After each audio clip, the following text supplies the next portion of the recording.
غالباً اسی وجہ سے سلطان محمد غوری نے رسمی طور پر قطب الدین ایبک کو ہندوستان میں اپنا وائسرائے مقرر کیا تھا اور اسے ملک کا خطاب بھی دیا تھا۔ سلطان محمد غوری کی شہادت کے صرف 2 روز بعد لاہور کے شہریوں نے قطب الدین ایبک کو دعوت دی کہ وہ تخت سلطانی کو زینت بخشے۔ یہ دعوت موصول ہونے پر قطب الدین ایبک اپنے لشکر اور سرداروں کے ساتھ بلا تاخیر دہلی سے لاہور کی طرف روانہ ہوا۔ اس کے ہمراہ سردار کمال الدین، کیقباد اور دوسرے 20 سردار بھی تھے۔ اس نے راہ سے اپنے ایک سردار عامر کو، جو کمال کا گہرا دوست اور رازدار تھا، صورتحال کا جائزہ لینے کے لیے ملتان اور اچ کی طرف بھیج دیا اور خود اپنی ساری سپاہ کے ساتھ لاہور پہنچ گیا، جہاں اس نے عنان حکومت اپنے ہاتھوں میں لے لی۔ تخت نشینی کی باقاعدہ رسم ادا ہوئی۔ اس کے بعد بادشاہ قطب الدین ایبک نے اپنے ملوک و امراء کو بیش قیمت انعامات اور اعزازات سے نوازا اور ساری رعایا سے ایسے فیاضانہ سلوک کیا کہ لوگوں نے اسے سلطان قطب الدین لکھ بخش کہنا شروع کر دیا۔ انہی ایام میں سلطان محمد غوری کے بڑے بھائی کے بیٹے سلطان غیاث الدین محمود نے قطب الدین ایبک کے لیے چتر و دورباش جیسے نواز شاہی بھی بھیجے، غلامی سے آزادی ہونے کا پروانہ بھی بھیجا اور خطاب سلطانی بھی سرفراز فرمایا۔ سردار کمال الدین دہلی سے بادشاہ قطب الدین ایبک کے ساتھ لاہور آیا تھا تو اس کا جسم تو بادشاہ کے پاس تھا، لیکن روح راجکماری کی تلاش میں ہندوستان کے کونے کونے میں بھٹک رہی تھی۔ اسے غلام نبی کا یہ وعدہ بار بار یاد آ رہا تھا کہ وہ 8-10 روز میں راجکماری کا کھوج نکال لے گا۔ کمال یہ سوچ کر انتہائی غمزدہ تھا کہ اسے سلطان غوری کی شہادت کے فوراً بعد لاہور سے روانگی کے موقع پر نہ تو غلام نبی سے آخری گفتگو کا موقع ملا تھا اور نہ راجکماری کے سلسلے میں کہیں سے کوئی خبر موصول ہوئی تھی، اور نہ اب طویل عرصہ گزر جانے کے باوجود راجکماری کے بارے میں کوئی اطلاع مل سکی تھی۔ سردار کمال الدین کا رنج و غم اور بےتابیاں شباب پر تھیں کہ ایک روز بادشاہ قطب الدین ایبک نے اس کے غمزدہ چہرے پر نظر ڈال کر مسکراتے ہوئے کہا، نوجوان سردار، رنج و غم نہ کرو، ہم تمہیں جلد ہی وہ انعام دیں گے کہ تم زندگی بھر یاد رکھو گے اور ہمیشہ ہمیشہ کے لیے رنج و غم کو دور پھینک کر مسکرایا کرو گے۔ سردار کمال بادشاہ قطب الدین ایبک کے ان فقروں کا مطلب نہ سمجھ سکا اور گزشتہ 12 گھنٹوں سے بادشاہ کے انہی فقروں کا مطلب اخذ کرنے میں کوشاں تھا کہ بادشاہ ایبک نے لشکر کے ساتھ لاہور سے دہلی کی طرف کوچ کیا۔ سردار کمال الدین کو اس سے بے حد مسرت ہوئی۔ اس نے بڑی خوش دلی سے یہ مسافت طے کی اور خوش و خرم دہلی پہنچ گیا۔ کمال کو بادشاہ ایبک کے ہمراہ دہلی آئے 4 روز ہو چکے ہیں اور اب تک نہ تو اس کی غلام نبی یا نظام الدین سے ملاقات ہوئی ہے اور نہ راجکماری کے بارے میں کوئی اطلاع ملی ہے۔ اب کمال راجکماری کی محبت میں دیوانہ ہو رہا ہے اور اس کی ظاہری حالت میں بھی زبردست تغیر نظر آتا ہے۔ یہ بھی اچھا ہوا کہ عامر، جو بادشاہ کے حکم سے صورت احوال کا جائزہ لینے کے لیے ملتان اور اچ کی طرف گیا تھا، واپس آ چکا ہے اور وہ سمجھانے بجھانے کے بعد کمال کے زخمی دل کو بہلانے کی کوشش کرتا رہتا ہے، وگرنہ اللہ ہی جانتا ہے کہ اس وقت کمال کی کیا کیفیت ہوتی۔ کمال کے دل میں ہر لمحہ راجکماری کا خیال اور آنکھوں کے سامنے اس کی حسین و جمیل تصویر گھومتی رہتی ہے۔ وہ دن رات اسی کے خیالوں میں کھویا رہتا ہے۔ چاندنی در و دیوار پر رقص کنا ہے اور کمال اپنے قصر کے دالان میں ایک مسند پر بیٹھا ہوا ہے۔ سامنے کے دروازے کھول دیے گئے ہیں اور چلمنیں بھی اٹھی ہوئی ہیں۔ یہ سبززار کی مسحور کن فضا اور چاندنی رات کا خوبصورت منظر بھی کمال کو متاثر کرنے میں ناکام رہتے ہیں اور اس کا دل کسی طرح نہیں بہلتا۔ قدرت کی نیرنگیاں اس کی نظر کے سامنے ہیں اور ہوا کے خوشگوار جھونکے اس کے دل و دماغ پر فرحت بخش اثرات مرتب کرنے میں کوشاں ہیں، لیکن کمال کے دل و دماغ پر راجکماری چھائی ہوئی ہے اور وہ رنج و غم کی زندہ تصویر بنا ہوا ہے۔ وہ سوچ میں محو سخت حیران ہے کہ راجکماری قصر کمال سے باہر نکل کر کس سمت کو روانہ ہوئی اور دنیا بھر کی نظروں سے اوجھل ہو کر کہاں غائب ہو گئی۔ اسے رہ رہ کر خیال آ رہا ہے کہ وہ اپنے باپ ہرچند رائے کے ہاتھ بھی نہیں آئی، پھر آخر وہ کہاں گئی؟ اس وفاشیار لڑکی پر کیا مصیبت ٹوٹی کہ آج تک اس کا کوئی سراغ نہ مل سکا؟ خدا جانے کن اندھیروں نے اسے نگل لیا ہے۔ خدا نہ کرے کہ اگر کہیں ایسا نہ ہوا ہو کہ اس وفا کی پتلی نے خوفناک سنسان جنگلوں کی خاک چھانتے ہوئے جان دے دی ہو اور نازک اندام لڑکی مصیبتوں کو برداشت نہ کر سکنے کے سبب اپنی جان ہی کھو چکی ہو۔ اگلے ہی لمحے کمال کے دل سے یہ آواز اٹھی کہ نہیں، ایسا ہونا ناممکن ہے۔ اگر راجکماری کا دل اس قدر کمزور ہوتا تو وہ قصر کمال سے اس طرح کبھی اکیلی باہر نہ نکلتی۔ میرا دل گواہی دے رہا ہے کہ وہ زندہ سلامت ہے اور میری ہی طرح فراق کی آگ میں جل رہی ہے۔ کمال اپنے انہی خیالات میں غرق تھا کہ یک عامر نمودار ہوا اور مسند کے قریب ایک چوکی پر قدر فکر مند سا بیٹھ گیا۔ کمال نے پہلے تو اپنے خیالات کے ہجوم کے سبب اسے نظر انداز کیے رکھا، پھر کچھ دیر بعد جب اس نے بنظر غور عامر کی طرف دیکھا تو فوراً بولا، کیوں بھائی عامر، تم اس وقت اداس کیوں نظر آ رہے ہو؟ میں حیران و پریشان ہوں، عامر نے کہا، کہ مجھے اس وقت جو نئی بات معلوم ہوئی ہے اس کا اظہار کیسے کروں، کیونکہ میرے خیال میں یہ بات آپ کے علم میں لائی گئی تو آپ کو ناگوار گزرے گی۔ براہ کرم جلد بتاؤ، کمال نے گھبرا کر کہا۔ وہ بات کیا ہے؟ مجھے معلوم ہوا ہے، عامر نے کہا، کہ آج بادشاہ سلامت نے آپ کی شادی کے بارے میں گفتگو کی ہے۔ بادشاہ قطب الدین ایبک کی رائے ہے کہ معزز کیقباد کی صاحبزادی سے آپ کا جلد از جلد نکاح کر دیا جائے۔ یہ بھی پتہ چلا ہے کہ بادشاہ کے ایما پر سردار کیقباد بھی آپ کو اپنی فرزندی میں لینے پر رضامند ہو گئے ہیں، لیکن میں اس پر رضامند نہیں ہوں۔ کمال نے فوراً کہا کہ سردار کیقباد کی بیٹی کو اپنی بیوی بناؤں، مگر اس سلسلے میں آپ کو یہ مشکل پیش آئے گی، عامر نے کہا، کہ آپ بادشاہ سلامت کے حکم کو رد نہ کر سکیں گے۔ پھر یہ بھی سنا گیا ہے کہ جس صاحبزادی کو آپ سے منسوب کیا گیا ہے وہ حسن سیرت و صورت میں لاجواب ہے۔ بلا شک و شبہ بادشاہ سلامت نے آپ کے لیے نہایت موزوں اہلیہ منتخب کی ہے، جو اس کا واضح ثبوت ہے کہ بادشاہ سلامت آپ سے خوش ہیں، آپ کی دل سے قدر کرتے ہیں اور آپ کو انعام کی صورت میں نکاح کا تحفہ عنایت فرما رہے ہیں۔ بھائی میرے، آپ درست کہہ رہے ہیں کہ لیکن، کمال نے کہا، میں اپنی دل لگی سے مجبور ہوں۔ راجکماری کی جگہ کوئی جنت کی حور بھی ہو تو اسے اپنے دل میں جگہ نہیں دے سکتا، جو کچھ بھی ہے، لیکن، عامر نے کہا، اب بادشاہ سلامت کی بات کو ٹالا نہیں جا سکتا۔ افسوس، افسوس، کاش بادشاہ سلامت میری دل کی لگی سے واقف ہوتے تو، کمال نے کہا، مجھے اس انعام سے معاف فرما دیتے۔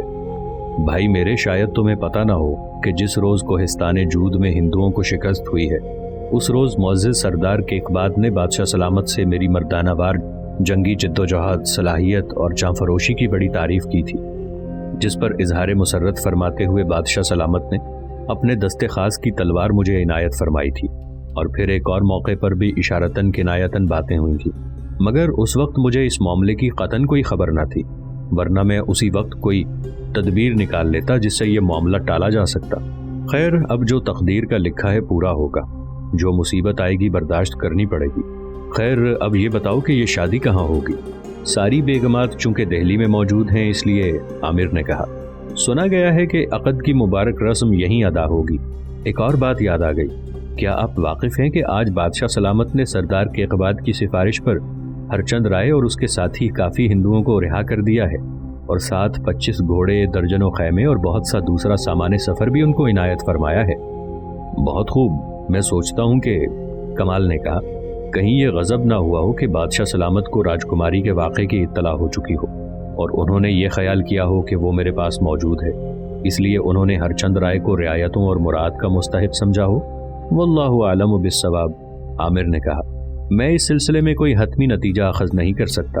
نہیں، یقیناً یہ بات نہیں ہے، کمال نے کہا، کیونکہ اگر کوئی ایسی بات ہوتی تو بادشاہ سلامت سردار کیقباد کے توسط سے ہر چند رائے کے متعلق یہ کارروائی عمل میں نہ لاتے۔ میرا خیال ہے کہ، عامر نے کہا، آپ کی یہ رائے درست نہیں ہے۔ بادشاہ سلامت کو یہ معاملہ سردار کیقباد کے چھپانے سے کوئی ضرورت نہیں۔ شرعاً اس کی ممانعت نہیں ہے کہ گھر میں ایک بیوی کی موجودگی کے سبب دوسری شادی نہ کی جائے۔ ہر مسلمان کو 4 بیویاں تک رکھنے کی اجازت ہے، بشرطے کہ وہ چاروں کے ساتھ انصاف کر سکے اور چاروں کے ساتھ یکساں سلوک روا رکھ سکے۔ اگر وہ چاروں میں مساوات قائم نہ رکھ سکے تو اسے دوسرے نکاح کی اجازت نہیں دی جا سکتی۔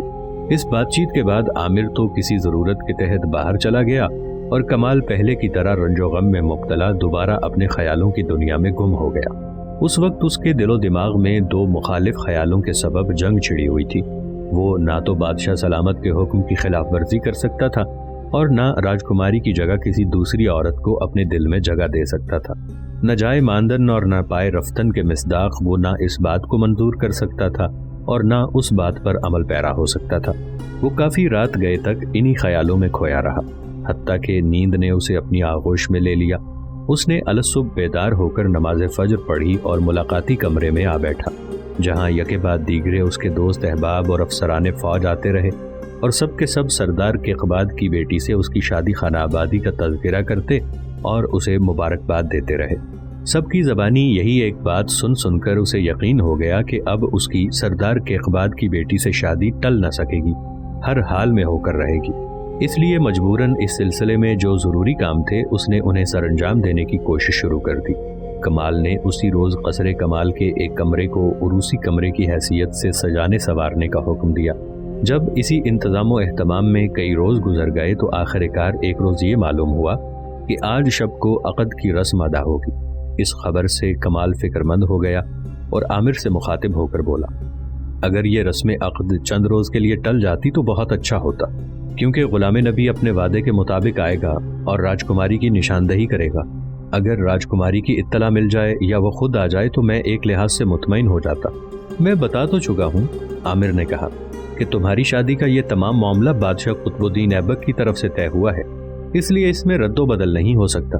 اس روز کمال سخت مضطرب رہا اور بار بار دعا کرتا رہا کہ خدا کرے غلام نبی آج ہی آ جائے اور راجکماری کی نشاندہی کر دے۔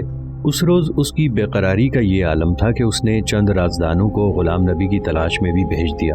ادھر صبح سے بادشاہ کے حکم کی تعمیل میں ساری لشکرگاہ کو خوب آراستہ و پیراستہ کیا گیا تھا۔ جگہ جگہ روشنی کے عمدہ انتظامات کیے گئے تھے اور ساری لشکرگاہ میں صفائی پر خصوصی توجہ دی گئی تھی۔ لشکرگاہ میں جا بجا فوجی دستوں کے پرچم لہرا رہے تھے۔ بادشاہ کی طرف سے تقریب میں سارا لشکر مدعو تھا۔ لشکرگاہ کا وہ حصہ جہاں کمال کے خاص خیمے نصب تھے بڑی خوش اسلوبی سے آراستہ و پیراستہ کیا گیا تھا۔ بادشاہ اور بڑے سرداروں کے خصوصی رسالے اور پلٹنے زرق برق فوجی لباس پہنے اور ہتھیار لگائے ہوئے بڑی ترتیب سے صف بستہ تھے۔ ان کے ہتھیاروں کی آب و تاب دیکھنے والوں کے دلوں پر روب طاری کر دیتی تھی۔ تاریکی نے روشنی کو نگل لیا۔ دن کا اختتام ہوا اور رات آ گئی تو نماز عشاء کی ادائیگی کے بعد بادشاہ ایبک بڑی شان و شوکت سے سوار ہو کر سردار کیقباد کی خیمہ گاہ میں آ گیا۔ یہ اطلاع ملنے پر سارے سردار بھی کیقباد کی خیمہ گاہ پر آ گئے اور کمال کو بھی بلوا بھیجا۔ کمال نے عامر اور دوسرے افسروں کے ساتھ کیقباد کے خیمے کی راہ لی اور جب وہ خیمہ جس میں بادشاہ قطب الدین ایبک تشریف فرما تھا دکھائی دیا اور خیمہ قریب آ گیا تو کمال اور اس کے ساتھی ازراہ ادب گھوڑوں سے اتر کر پیدل روانہ ہوئے۔ خیمے کے دو رویا سینکڑوں غلام رنگین لباسوں میں ملبوس صف باندھے کھڑے تھے۔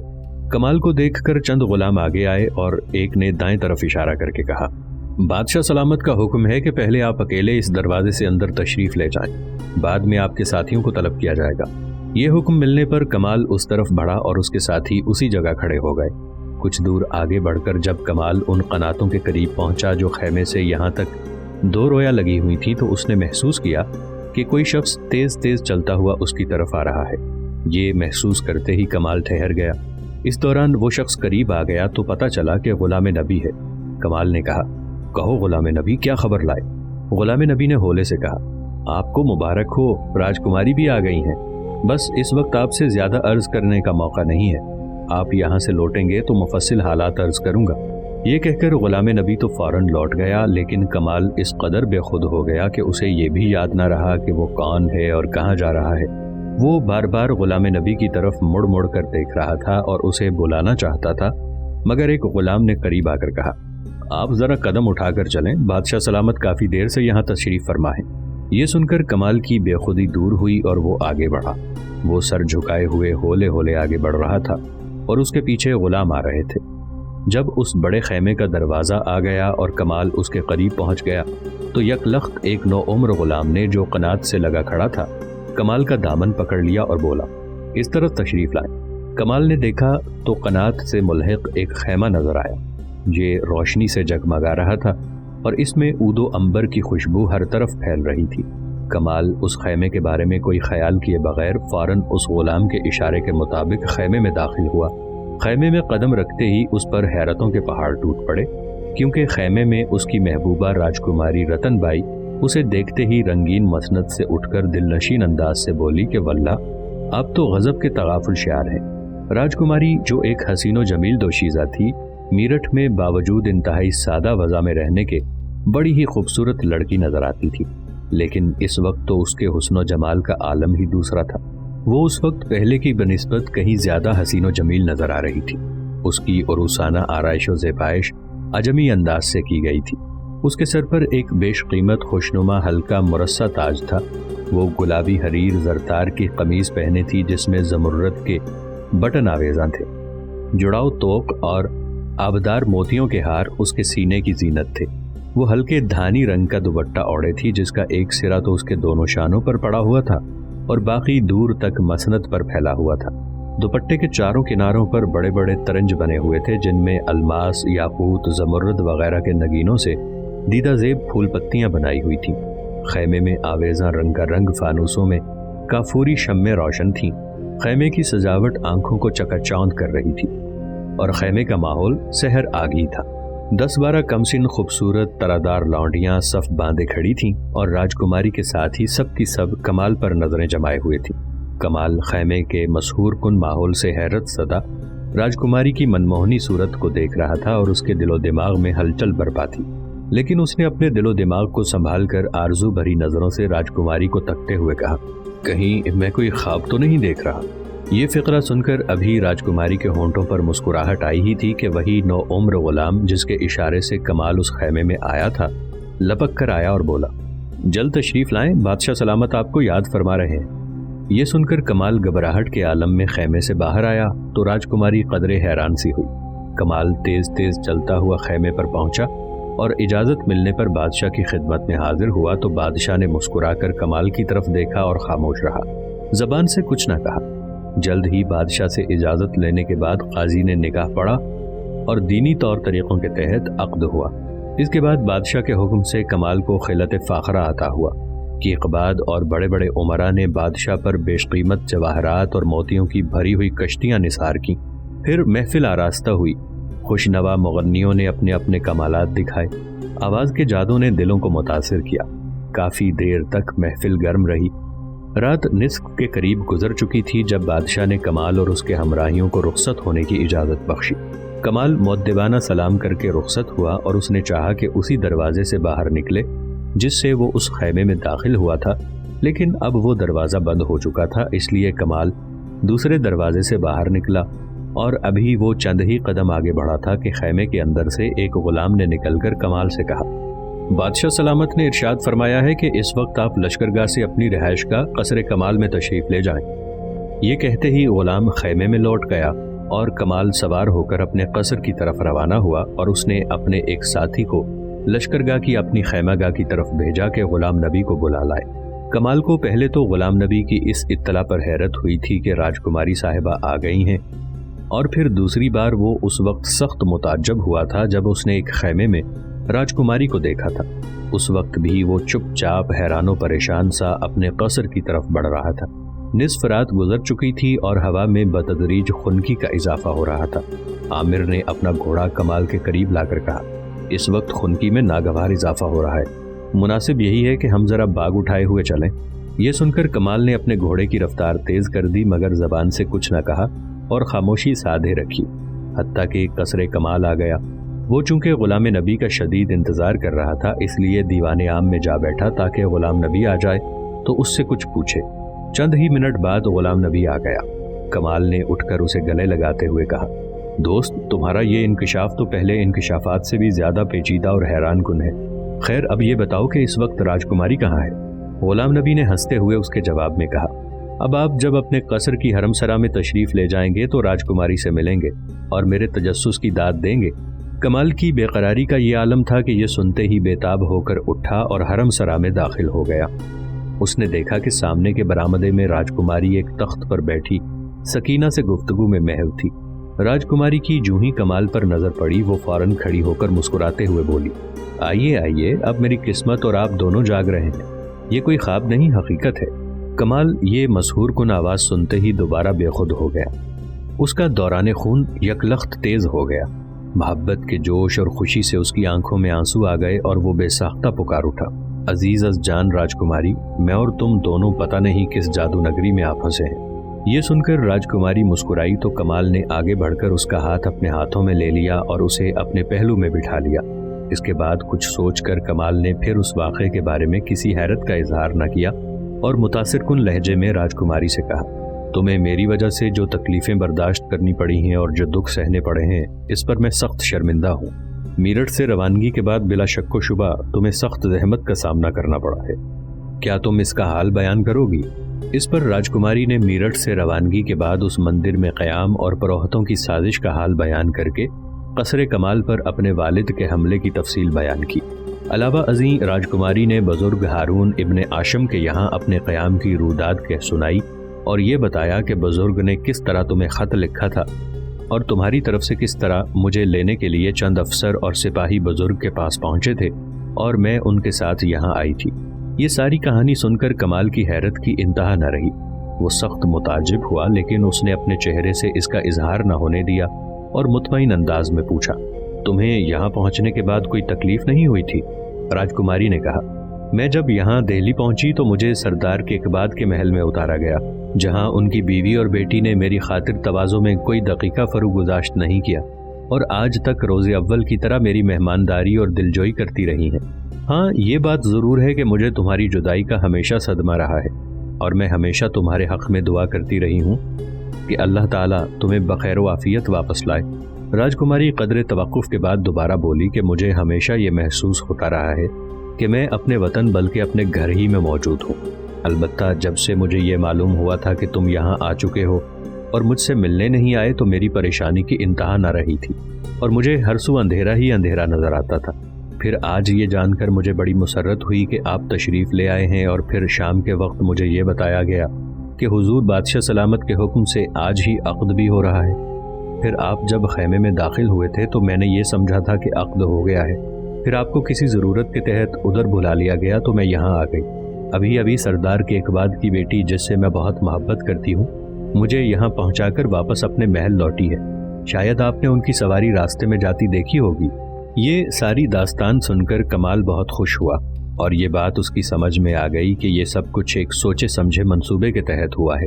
معلوم ہوتا ہے کہ یہ اس طرح ہوا ہے کہ راجکماری کی موجودگی کے بارے میں جو خط بزرگ ہارون بن آشم نے بھیجا تھا وہ میری عدم موجودگی میں دہلی پہنچا اور سردار کیقباد کے ہاتھ پڑ گیا، جنہوں نے محض میری سرپرستی کے خیال سے ازراہ مہربانی یہ سب کچھ ایک منصوبے کے تحت کیا ہے اور لازماً اس راز سے حضور بادشاہ سلامت بھی واقف ہوں گے۔ کمال نے اس معاملے پر غور کیا تو ساری بات اس کی سمجھ میں آ گئی، لیکن اس نے راجکماری پر اس راز کو ظاہر نہ کیا اور راجکماری سے پیار و محبت کی باتوں میں محو ہو گیا۔ اس دوران اچانک کمال کو بوڑھے پراسرار پروہت سابق ماتا دین اور حال غلام نبی کی یاد آ گئی اور اس نے ساری داستان بیان کی۔ راجکماری نے بڑی دلچسپی سے اس کا حال سنا اور بولی، یہ شخص کوئی چھلاوا ہے یا پھر آہنی انسان ہے؟ میں جب چند افسروں اور سپاہیوں کے ساتھ بزرگ ہارون بن آشم کی قیامگاہ سے دہلی کے لیے روانہ ہوئی تھی تو میں نے اسے راہ میں دیکھا تھا۔ یہ اس دستہ فوج کے افسر سے گھل مل کر باتیں کر رہا تھا جن کی تحویل میں مجھے دہلی لایا جا رہا تھا۔ کمال اور راجکماری ابھی باتوں میں محو ہی تھے کہ سکینہ نے برآمدے کے پردے گرا دیے اور با آواز بلند بولی، بہن راجکماری، رات گزری جا رہی ہے، اب باتوں کا سلسلہ ختم کرو اور ذرا آرام بھی کر لو، میں جا رہی ہوں، خدا حافظ، شب بخیر۔ راجکماری نے بھی جواب میں کہا، شب بخیر بہن، شب بخیر۔ اور پھر راجکماری اور کمال نے رات کے بقیہ حصے میں کیا کیا باتیں کی اس سے کوئی واقف نہیں، ہم بھی یہی کہنے پر اکتفا کرتے ہیں، واللہ اعلم بالصواب۔